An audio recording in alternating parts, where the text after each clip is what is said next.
daripada mayor. Ya. Minor mayor. Tuhan aja bilang kita harus jadi lilin di tengah-tengah kegelapan kan.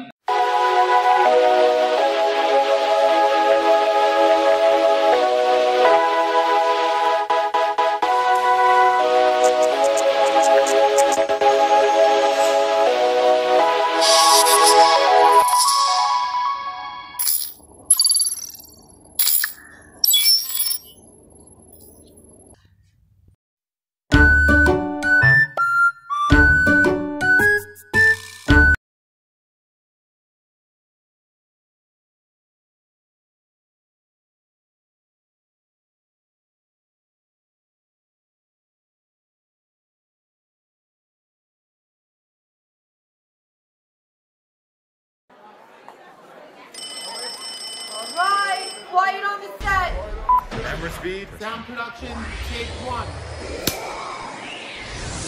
口寄せの術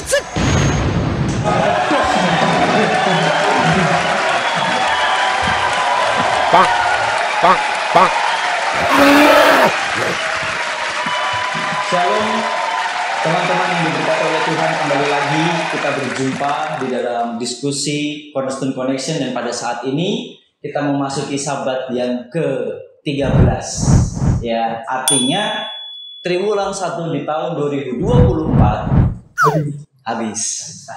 Gimana perasaan teman-teman setelah belajar mengenai tiap sabatnya di dalam pelajaran Cornerstone Connection? Keren sih, luar biasa.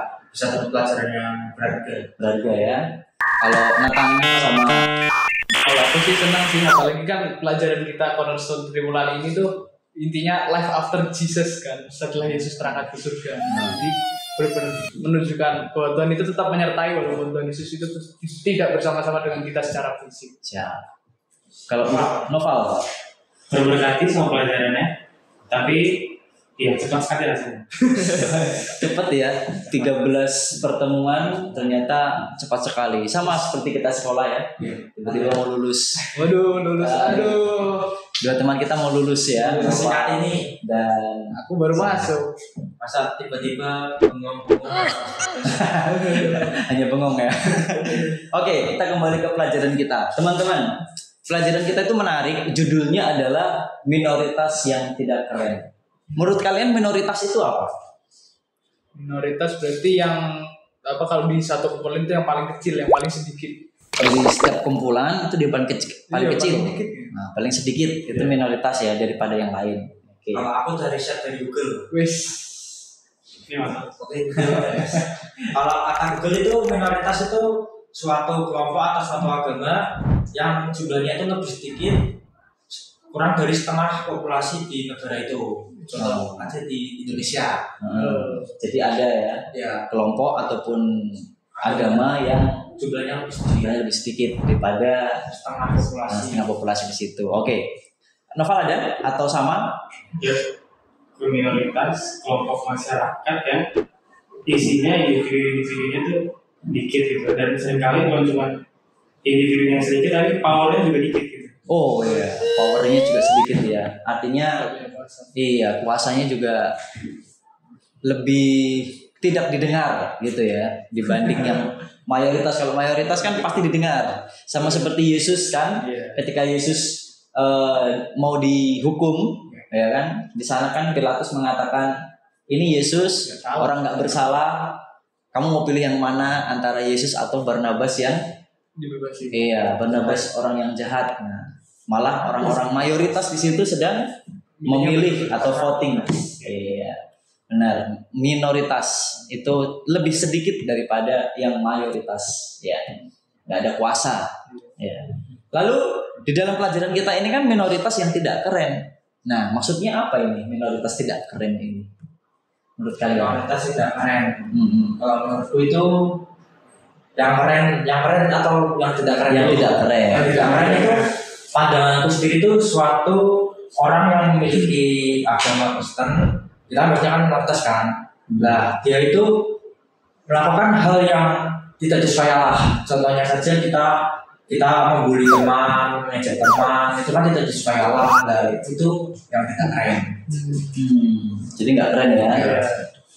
Seperti itu. Kalau teman-teman yang lain ada pendapat atau sama? Kalau mungkin aku ya, orang minoritas belum tentu juga Kristen sih kalau menurutku kan. Ya banyak kan tergantung lingkungannya. Nah tapi menurutku minoritas yang tidak keren itu udah kepercayaannya atau dia termasuk golongan minoritas tapi perilakunya sangat tidak bermoral gitu kan, benar-benar melanggar norma yang ada, aturan yang ada, tidak sesuai dengan kepercayaannya dia sendiri dan juga kepercayaan mayoritas yang ada di lingkungan itu. Kalau Noval? Ya, aku ngambil contoh minoritas sama kayak saya sebagai orang Kristen gitu ya. Ya karena orang Kristen di tempat kita adalah minor, ya daripada mayor. Ya. Minor mayor. Duh, minta. Lalu? Ya kalau itu yang Kristen Advent itu kan lebih minoritas lagi. Yang menurut kalian kalau ya dia nggak sebagai Kristen dia nggak hidup seperti Yesus. Jadi sudah tadi dikatakan minoritas itu kuasanya lebih sedikit, suaranya artinya tidak ada kuasa, ya kan? Sudah dia tidak punya kuasa, hidupnya tambah jelek, tidak mencerminkan kehidupan yang baik. Ya, salah contohnya kan kalau kita kan orang Kristen ini kan disebut minoritas juga kan. Nah, kamu jadi orang Kristen itu apa yang kamu lakukan? Kamu dikenal sebagai apa? Orang Kristen itu. Orang Kristen dikenal sebagai orang yang penuh kasih, puji Tuhan. Nah, tapi kalau seandainya orang Kristen tidak dikenal sebagai orang yang penuh kasih, suka bentak-bentak, tadi dikatakan saya suka ngejek. Nah, itu tidak keren. Nah, kalau menurut kalian orang Kristen yang nggak keren itu kayak mana? Yang nggak keren. Kalau aku sih orang Kristen yang nggak keren sih yang gayanya ke gereja tiap Sabat terus tapi di gereja tidur doang sih. Nice. Nggak keren ya. Jadi dia pergi ke gereja tapi di gereja tidur. Tahu makan ya. Tahu makan. Itu berkah. Tapi tidak keren. Ya. Karena tujuannya adalah ibadah tapi tidak beribadah. Mungkin belum nyiapin hatinya saja. Iya, berarti kan nggak keren. Ya, persiapannya kurang yang mereka itu. Kalau Novel ada? Ya, yang tidak keren itu yang dia sebagai Kristen tapi berpura-pura jadi Kristen, jadi luarnya aja Kristen, dalamnya sebenarnya enggak. Nah itu menurutku yang pribadi aku alami juga, yaitu sih yang menurutku dari diriku yang keren sebagai Kristen aku malah berpura-pura sebagai Kristen, bukan benar-benar hati yang Kristen. Ya, dalam. Kalau aku mungkin perilaku yang dari Novel bilang itu Kristen luarnya, nggak Kristen dalamnya. Kita sering ke gereja. Nah, itu kan terkadang orang gereja melihat wah orang ini baiklah, terus sering ke gereja. Tapi orang gereja pun nggak tahu kita di luar bagaimana. Atau kita juga suka melakukan hal yang tidak disukai oleh Allah. Contohnya aja ada yang orang yang ke gereja tapi dia berjudi di luar. Wah, aku juga kadang melihat kayak orang ini kok di luar kok boleh banget, tapi aku ketemu di luar kok kayak gini, speechless lah. Ya sudah lah, mungkin mereka kayak gini. Mungkin kalau bisa kasih tahu ya kasih tahu. Itu keren. Jadi kayak gitulah orang Kristen tapi nggak keren ya. Jadi banyak hal yang dilakukan dan itu tidak baik untuk ditiru. Itu nggak keren sih menurut kita. Harus kita tekan. Iya. Harus berbuat sesuatu yang keren. Itu keren. Oke. Tetapi sebagai orang minoritas itu juga punya banyak tantangan. Pasti. Karena tadi dikatakan lebih sedikit daripada yang lainnya. Ya, daripada yang mayor. Nah, kalau menurut kalian tantangan kalian ini sebagai minoritas, sebagai anak-anak Kristen, ini nanti Noval, Samuel, nanti kan setelah ini nggak tahu nih mau kerja atau mau berkuliah. Paling bahasanya bermasyarakat. Ya, bermasyarakat. Nah, kira-kira tantangan kalian apa ke depannya dan mungkin pernah nggak kalian sudah mendapatkan tantangan di kalangan kehidupan kalian sebagai anak muda? Siapkan hatiku. Harus Perlu berpikir sebelum bertindak. Kadang kalau kita di luar masyarakat kan kita harus melihat sikonnya dulu, apa tradisi mereka yang dilakukan. Kita nggak bisa asal masuk. Itu kadang bisa jadi tantangan bagi kita. Apalagi di luar kan kita kan banyak yang mayoritas. Apalagi kita sekarang di bulan Ramadan ini kan banyak tantangan juga buat minoritas. Kita dilarang untuk melihatkan teman kita lagi makan, terus ngumpet-ngumpet, bintang ngumpet-ngumpet. Karena aku juga masih lupa kan, aku lagi makan, temanku di depan ganti. Aku mikir, kok dia nggak lagi makan? Oh iya puasa. Waduh, aku bilang ke sengaja, aku sorry, aku lupa kalau lagi bulan puasa. Itu tantangan bagi aku. Ya. Jadi tantangannya seperti itu ya, harus beradaptasi dengan sahabat kita yang mungkin sedang beribadah ya. Oke. Kalau tantangan yang lain?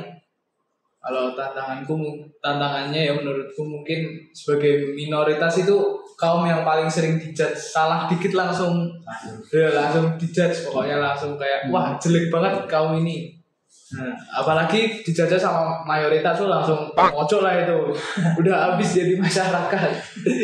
Gitu, jadi maksudnya. tantangannya kayak gitu ya. Jadinya tantangannya itu, salah sedikit, salah pandangannya beda dikit pasti langsung pojokan, langsung salah gitu. Jadi ya stres juga sih sebenarnya. Kalau Noval, tantangannya apa Pak? Kamu sebagai seorang minoritas. Tantangan terbesarnya adalah ketakutan untuk menyatakan kebenaran. Karena kalau kita menyatakan kebenaran, kita sering mikir dulu kalau kita menyatakan ini berarti kita suatu saat nanti atau hasil dampak dari kita menyatakan kebenaran ini nanti mayoritas ini mungkin bakal mendiskriminasi kita, mungkin itu bakal dijauhin. Nah, kita bakal cari temenin. Nah itu yang bikin kita takut karena kita tahu apa yang benar, terus kita mau sabarkan itu ke orang karena takut itu diskriminasi dan sosial itu jadinya kita nggak berani menyatakan apa yang benar. Jadi ada sanksi sosial ya yang akan didapat kalau saja kita menyatakan kebenaran, itu adalah tantangannya. Ya. Pelajaran kita juga banyak ya mengenai hal itu. Seorang yang minoritas dia harus berjuang menghadapi tantangan-tantangan yang ada. Lalu apa yang harus kita lakukan sebagai orang Kristen itu di tengah-tengah masyarakat mayoritas? Nah, kita adalah kaum minor ya kan, tapi kita di tengah-tengah. Nah, bagaimana? Apa yang harus kita perbuat? Seperti itu. Kasih contoh lah, Nathan. Aku lagi Di tengah-tengah kita kan, bagaimana? Apa pengaruh kita terhadap mereka? Nah, gitu kan. Jadi sebagai minoritas khususnya di tengah-tengah mayoritas, nah kita udah tadi gampang banget dijudge, kena sanksi sosial, dan janganlah kita berbuat hal-hal yang tidak sesuai, tidak patut. Nah jadi kita harus mencerminkan kepercayaan kita. Kita kan anak-anak Tuhan, kita kan berarti Tuhan aja bilang kita harus jadi lilin di tengah-tengah kegelapan kan. Nah jadi biarlah kita tuh melakukan perilaku yang baik di tengah masyarakat dan bermanfaat khususnya bagi masyarakat. Bermanfaat bagi masyarakat. Oke.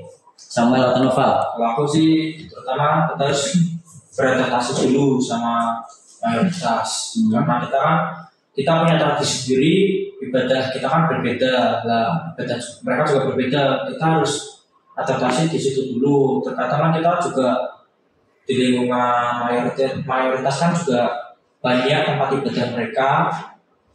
Itu mungkin ada beberapa orang yang merasa terganggu, tetapi kita juga harus menerima. Terkadang kita juga di ibadah kita mungkin mereka terganggu atau gimana. Itu yang caraku untuk menerima cara ibadah kita di antara dua atau beberapa yang lain.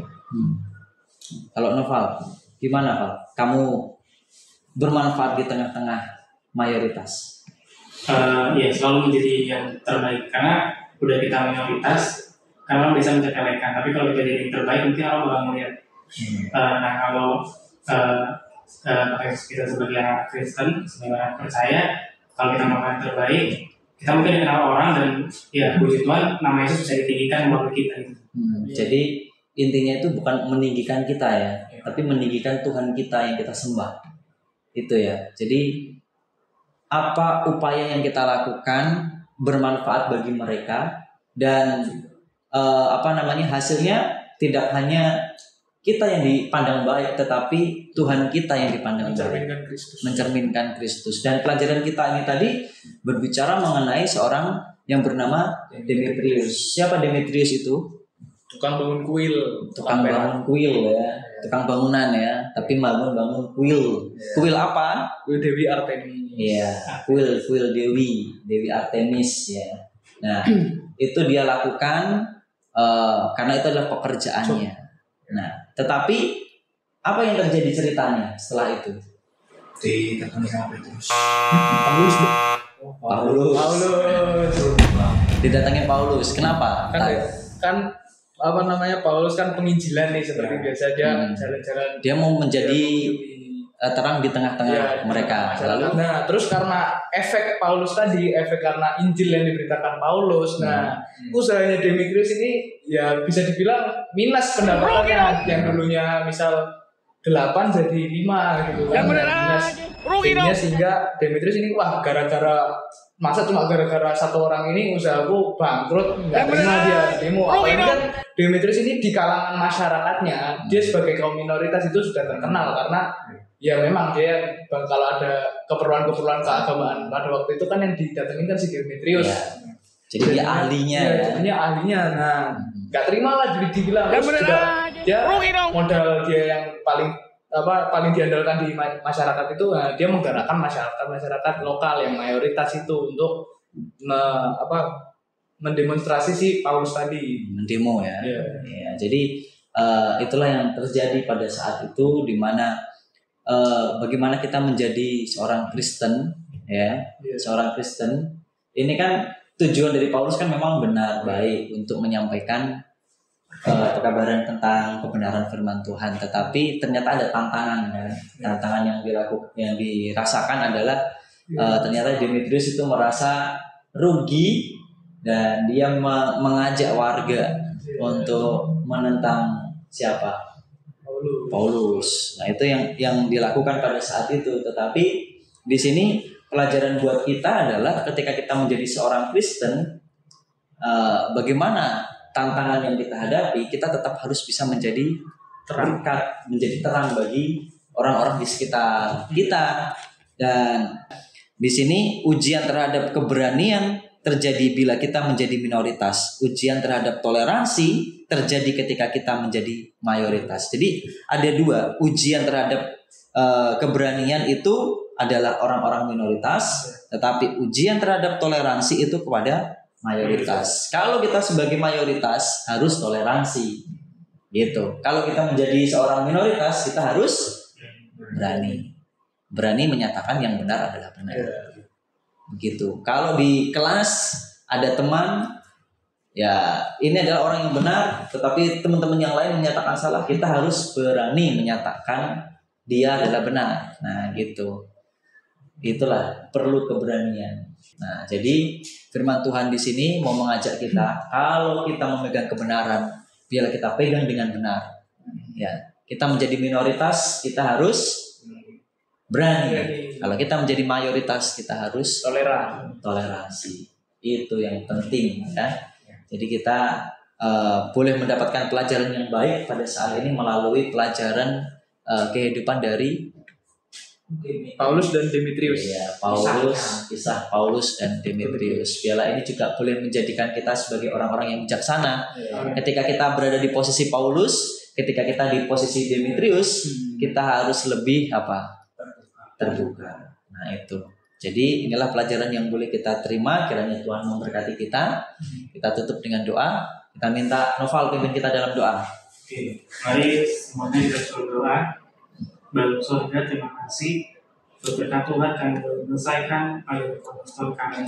Banyak hal yang bisa kami pelajari, banyak bekal yang kami boleh ambil sebagai kami minoritas masyarakat yang memberkati pada ini boleh menguatkan kami.